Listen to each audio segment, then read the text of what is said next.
তো তেল গরম হয়ে গেছে, এখন আমি এর মধ্যে গাছের খানি পেঁয়াজ দিয়ে দিচ্ছি, তেজপাতা, দারচিনি,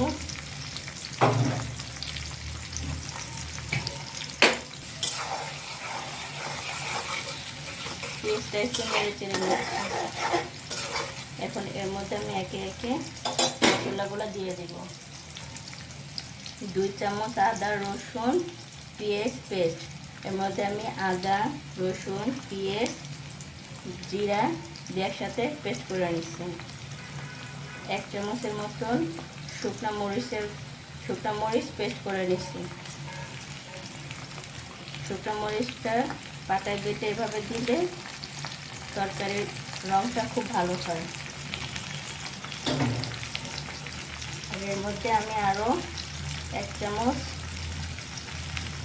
পোস্ত দানা বাটা দিচ্ছি। এভাবে 1 চামচ পোস্ত দানা বাটা,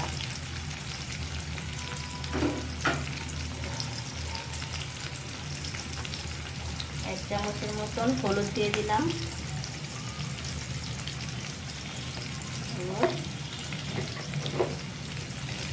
স্বাদ মতন লবণ,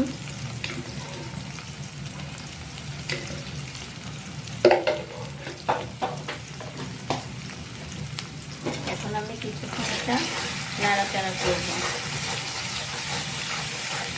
মশলাটা ভালো করে কষিয়ে নেব।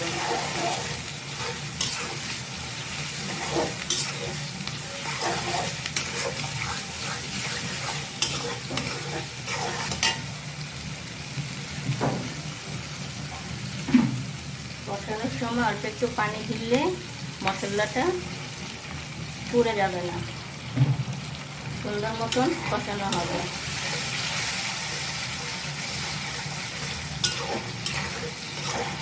খুব সুন্দর কালার হয়ে গেছে। অ্যাকচুয়ালি আমি আজকে মুরগির মাংস রান্না করছি। মুরগির মাংস এভাবে রান্না করলে ভালো লাগে। তারপর মুরগির মাংস মশলাটার রঙটাই কত সুন্দর হয়েছে।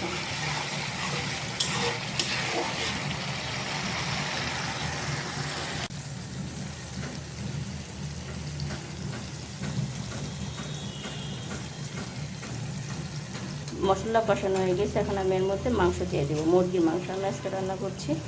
মুরগির মাংস, ঝাল ঝাল মুরগির মাংস।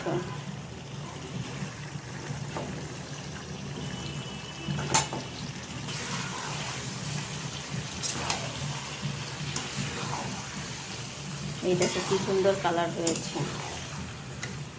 আমি মাংস রান্না করতে সবসময় বাটা মশলা ব্যবহার করি। পাটায় বেটে মাংসের মধ্যে দিলে মাংসটা কালারটাও যেমন সুন্দর হয়, তেমন খেতেও খুব টেস্ট হয়।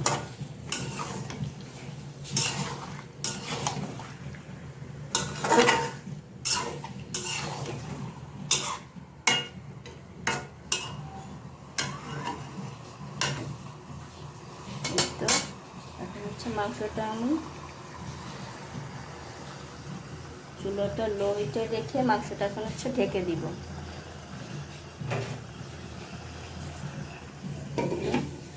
ঢেকে দিলাম, ফিরে আসছি কিছুক্ষণ পর। এই তো আমার মাংস কষানো হয়ে গেছে। এখন এখানে আমি ঝোলের পানি দিব।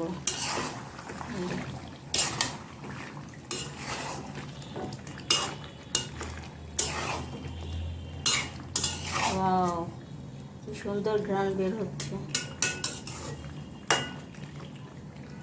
আমি এখন ঝোলের পানি দিব। ঝোলের পানিটা অবশ্যই পানিটা একটু গরম করে তারপরে দিতে হবে।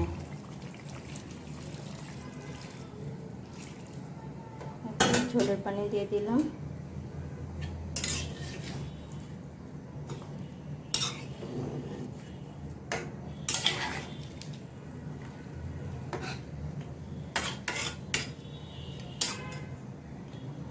এভাবে মুরগির মাংসটা তোমরা রান্না করে দেখো, খেতে কি টেস্ট হয়। এই দেখো কি সুন্দর কালার হয়েছে। এখন একটু আমি ঢেকে দিব। ঢেকে দিলাম, ফিরে আসছে আবার কিছুক্ষণ পর। এই তো হয়ে গেল আমার পোস্ত দিয়ে মুরগির ঝোল। এখন আমি এর মধ্যে 4-5টা কাঁচা ঝাল দিয়ে দিব।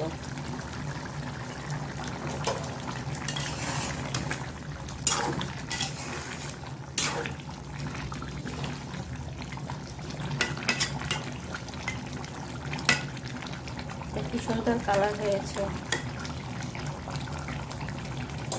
খুব সুন্দর সেন্টও বের হয়েছে।